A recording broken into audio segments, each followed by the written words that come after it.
বঙ্গোপসাগরে একটি লঘুচাপের সৃষ্টি হয়েছে। এ থেকে নিম্নচাপের আশঙ্কা আছে বলে জানিয়েছেন আবহাওয়া অধিদপ্তরের আবহাওয়াবিদেরা। এই লঘুচাপের ফলে আজ বুধবার থেকে দেশের বিভিন্ন অঞ্চলে বৃষ্টি হতে পারে। আবহাওয়া অধিদপ্তর ইতিমধ্যে আগামীকাল থেকে পরবর্তী ২৪ ঘণ্টায় দেশের ৪ বিভাগের কিছু স্থানে ভারী বর্ষণের সতর্কতা দিয়েছে। বঙ্গোপসাগরে লঘুচাপের ফলে দেশের ৪ সমুদ্র বন্দরে ৩ নম্বর সতর্ক সংকেত দেখাতে বলা হয়েছে। সেই সঙ্গে সাগরে অবস্থানরত মাছ ধরার নৌকা ও ট্রলারগুলোকে উপকূলের কাছাকাছি থাকতে বলেছে আবহাওয়া অধিদপ্তর। গতকাল মঙ্গলবার ২৭ মে বাংলাদেশ আবহাওয়া অধিদপ্তরের আবহাওয়াবিদ ডক্টর মোহাম্মদ ওমর ফারুকের দেওয়া সমুদ্র বন্দরের সতর্কবার্তায় এসব তথ্য জানানো হয়।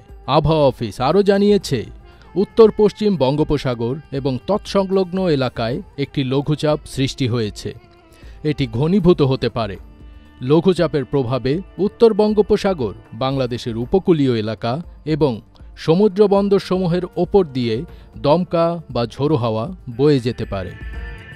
লঘুচাপের ফলে ৮ বিভাগেই ভারী বর্ষণ হতে পারে বলেও জানিয়েছে আবহাওয়া অধিদপ্তর।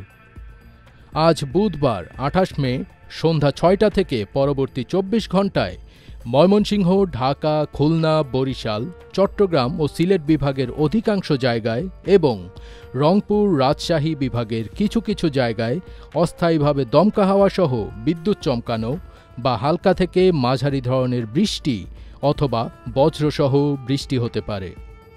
সেই সঙ্গে খুলনা, বরিশাল এবং চট্টগ্রাম বিভাগের কোথাও কোথাও মাঝারি ধরনের ভারী থেকে অতি ভারী বর্ষণ হতে পারে এবং সারা দেশে দিন এবং রাতের তাপমাত্রা সামান্য হ্রাস পেতে পারে। আগামীকাল বৃহস্পতিবার সন্ধ্যা ৬টা থেকে পরবর্তী ২৪ ঘণ্টা রংপুর, রাজশাহী, ময়মনসিংহ, ঢাকা, খুলনা, বরিশাল, চট্টগ্রাম ও সিলেট বিভাগের অধিকাংশ জায়গায় অস্থায়ীভাবে দমকা হাওয়াসহ বিদ্যুৎ চমকানো বা হালকা থেকে মাঝারি ধরনের বৃষ্টি অথবা বজ্রসহ বৃষ্টি হতে পারে। সেই সঙ্গে সারা দেশের কোথাও কোথাও মাঝারি ধরনের ভারী থেকে অতি ভারী বর্ষণ হতে পারে এবং সারা দেশের দিন ও রাতের তাপমাত্রা ১ থেকে ২ ডিগ্রি সেলসিয়াস হ্রাস পেতে পারে।